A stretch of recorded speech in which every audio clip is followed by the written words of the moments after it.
Some NFL players are very smart people. For example, Ryan Fitzpatrick went to Harvard, Cam Newton is an avid gamer, and Tom Brady was able to write a full book about why you should drink lots of water. Unbelievable. But as many of you NFL fans know, some players make very stupid decisions. Sometimes it happens off the field and it lands them in jail. Other times it's something they do on the field. And many times it's these bad decisions that keep them off the gridiron. I'm Justin Fraction, and today we present 10 boneheaded decisions made by NFL players. DeMarco Murray joins the dark side. Every running back's dream is to play behind an elite offensive line. While DeMarco Murray had it with the Dallas Cowboys, he won the rushing title in 2014 after racking up 1,845 yards and 13 touchdowns. Murray was also the NFL's Offensive Player of the Year. Dallas only had limited cap space, but they reportedly offered Murray a 4-year pact worth $5 million a season. Murray spurned the boys and joined the rival Philadelphia Eagles on a 6-year contract worth $42 million. Murray was awful in Philly, and he was traded to the Tennessee Titans a year later. What if he just stayed in Dallas, where he could have succeeded for years behind that dominant offensive line? Nah, making a few bucks mattered more to him. Josh Gordon can't stay off the weed. How talented is Josh Gordon? He's so freaking talented that he was a Pro Bowl wide receiver on the Cleveland Browns. That's pretty darn impressive. But Gordon only played 5 games in the 2014 season after violating the league's substance abuse policy. Not learning from his mistake, Gordon violated the policy once again and was suspended for the entire 2015 campaign. Gordon then failed a drug test in 2016, got a suspension, then entered rehab. He admitted his issues with alcohol and weed addiction, and it sadly took off 3 prime years of his playing career. Adrian Peterson abuses his son. Just 2 years removed from an MVP season, Adrian Peterson was primed for another big year in 2014. But after just 1 game, Peterson was suspended and indicted for allegedly hitting his 4-year-old son with a switch. Peterson wouldn't play for the rest of the season and tarnished his reputation. He went from a beloved running back to a disgraced abusive father. That's quite the transition. Colin Kaepernick refusing a trade to Broncos.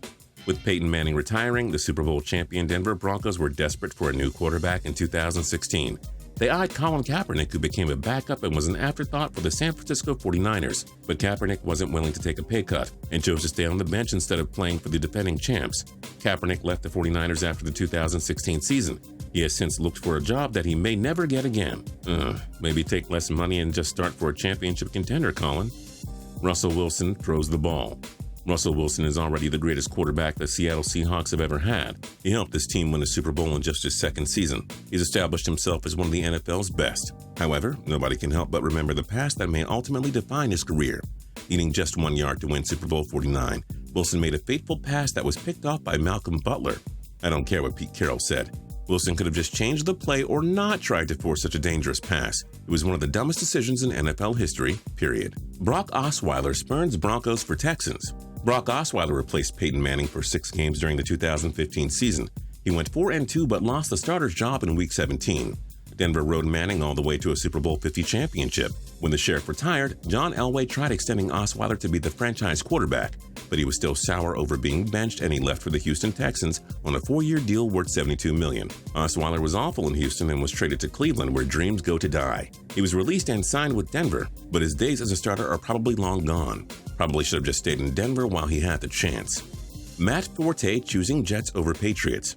Forte was among the NFL's top running backs with the Chicago Bears from 2008 to 15. He became a free agent during the 2016 offseason and finally got the chance to chase a championship. Forte was about to board a plane to meet with the Patriots during free agency. However, he accepted the New York Jets' 3-year deal worth $12 million. Forte had his worst year as a starter, and the Jets were horrible. Meanwhile, the Patriots went on to win Super Bowl 51. Dang it, Matt. Is winning not your forte? Johnny Manziel a lot of things.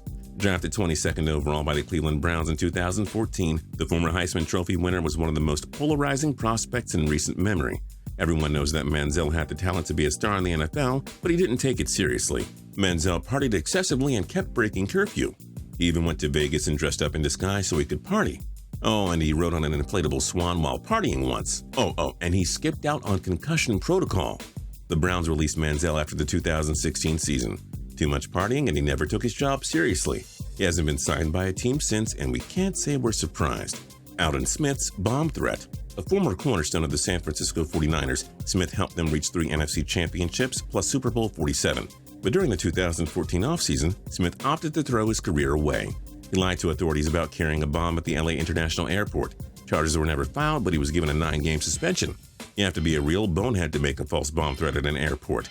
We just don't understand why anyone would do such a thing. And finally, Jason Pierre-Paul's fireworks accident. Jason Pierre-Paul was celebrating the 4th of July like countless Americans do with fireworks. JPP spent $1,100 on fireworks. Trying to finish off the remaining ones, Pierre-Paul repeatedly tried igniting them. After several tries, there was a massive explosion. JPP suffered a gruesome hand injury and needed to have his right index finger amputated. He clearly wasn't careful enough with the fireworks. Boneheaded decision, but at least it didn't end his life nor his career. Very lucky. What do you think is the biggest boneheaded decision ever made by an NFL player? Let us know in the comment section down below. And if you liked the video, then like the video. We really appreciate it. And if you're not subscribed yet, now's a great time to do that. For more cool videos every single day on Total Pro Sports. See you next time.